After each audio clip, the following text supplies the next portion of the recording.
హీరోలు గాని, ఆ ప్రొడ్యూసర్ గాని ఇచ్చిన సపోర్ట్ ఏంటండి ఈ సినిమాకి సంబంధించి? అంటే ఫ్రీ హ్యాండ్ ఇచ్చారా? లేదంటే అక్కడ ఉన్నదే ఇక్కడ కాపీ చేయాలి, కాపీ పేస్ట్ చేయాలి? అసలెక్కడా లేదండి అసలకి. అసలు మా అంటే ప్రొడక్షన్ వైస్ చూసుకుంటే రాధామోహన్ గారు గాని, మా శ్రీధర్ గారు గాని, ఎక్కడ ఏ రోజు కూడా మీరిలా తీయండి ఇంత ఖర్చు అవుతుందని ఏ రోజు చూడలేదు.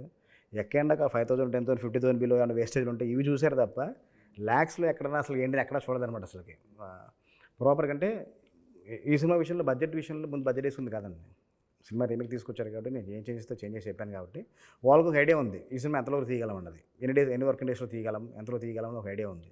కాబట్టి ఎక్కడా నాకు ప్రెషర్ లేకుండా ఏ రోజు లేకుండా మైసూర్ పెద్ద షెడ్యూల్ ప్లాన్ చేశాం. ఒక 2 డేస్‌లో మైసూర్ మూవ్ అయిపోవాలి. అందరూ ట్రావెల్ స్టార్ట్ చేయాలనుకున్న టైంలో అక్కడ heavy rains. Almost 10-15 days heavy rains weather report చూపిస్తుంది. ఇప్పుడు ఏం చేయాలనుకున్న సిచ్యువేషన్‌లో మనం సినిమా చేయాలి. అనవసరం డేట్స్ అందరూ వేస్ట్ అయిపోతాయి. ఒక టైంలో మేము పొంగల్ గా టైంకి రిలీజ్ అనుకున్నాం సినిమా. వేస్ట్ అయిపోతుంది అనుకున్న టైంలో ప్రాసెస్‌లో ప్రొడ్యూసర్ కాల్ తీసుకొని లేదండి మీకు అక్కడ ఏం కావాలో చెప్పండి ఇక్కడే సెట్ చేసుకుందాం అని వెంటనే ఆడిటర్ని పిలిపించి వెంటనే సెట్ డిజైన్ చేసి 1-2 డేస్‌లో ఓకే చేసి 6 డేస్‌లో మొత్తం టెంపుల్ సెట్ మొత్తం క్రియేట్ చేయించారు. అంటే అంత సపోర్టివ్‌గా ఉన్నారు. సంక్రాంతికి వద్దామనుకున్నారండి? ఒక టైంలో అనుకున్నాం. ఎందుకంటే అప్పుడు సంక్రాంతికి ఏ సినిమా వస్తే ఏ సినిమా రాదు కాబట్టి సంక్రాంతి కూడా వద్దాం ఒక ఐడియాతో స్టార్ట్ చేసాం. తర్వాత సంక్రాంతికి పెద్ద సినిమాలు వెళ్తున్నాయి కాబట్టి ఒక డిసెంబర్కి వద్దని ప్రీపోన్ చేసుకున్నాం. డిసెంబర్కి వద్దాం అనుకున్నాం సంక్రాంతి నుంచి. అదే అప్పుడు ఏంటంటే మాకు కొన్ని ఇన్సిడెంట్స్ రోహిత్ గారి ఫాదర్ చనిపోవటం, ఇలాగ మైసూర్ షెడ్యూల్ అప్సెట్ అవ్వటం ఇవన్నీ ఉండడంతో మేము రాలేకపోయాం డిసెంబర్కి. కానీ సంక్రాంతికి వచ్చి ఉంటే అడ్వాంటేజ్ ఉండేదేమో కదా? డెఫినెట్ అడ్వాంటేజ్ ఉండేదండి. అడ్వాంటేజ్ అంటే సినిమా అంటే కొంచెం వివరాల్లో ఉంటుంది కాబట్టి ఒక ఫెస్టివల్ మూడ్లో ఉంటుంది సినిమా. మనం రిలీజ్ చేసిన సాంగ్ కూడా చిన్న అందుకోసమనే ఆ సాంగ్లో కూడా సంక్రాంతిని పదం పెట్టి డమ్ డమరే దుమ్ము రేగిపోవాలంటే సంక్రాంతి పండగ వచ్చని అది అందులో పెట్టామన్నమాట. సంక్రాంతికి ఆ వైబ్ ఉండాలి అందుకోసమే మొత్తం జాతర యామెంట్ సెటప్ వేసి సెట్ వేసి కొంచెం భారీగా తీసిన సాంగ్ కూడా అది ఆ ప్రాసెస్లో చేసిందే. కానీ తర్వాత ప్రాబ్లమ్స్ అదే రోహిత్ గారి ఫాదర్ చెప్పడం కొంచెం ఆగింది, ఆ రెయిన్స్ వల్ల కొంత ఆగింది. ఆ తర్వాత ఏంటంటే అప్పుడు మాకు ఓటీటీ డీల్స్ అన్నీ ఓకే అండి.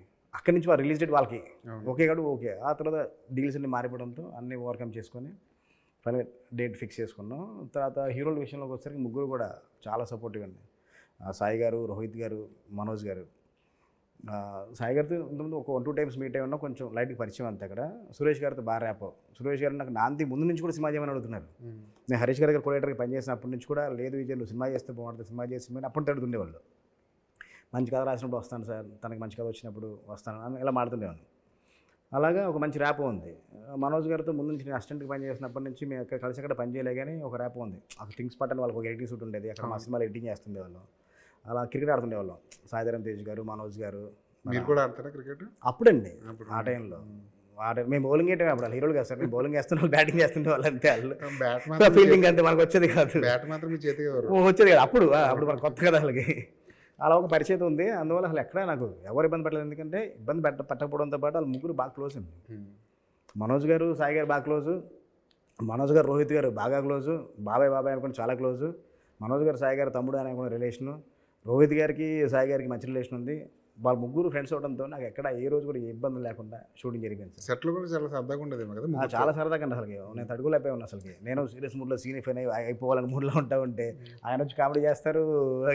రోహిత్ గారు తెలియదు చూడడానికి అలా ఉంటారు కానీ ఆయన పంచులు కానీ వేరే లెవెల్లో ఉంటాయి అసలుకి.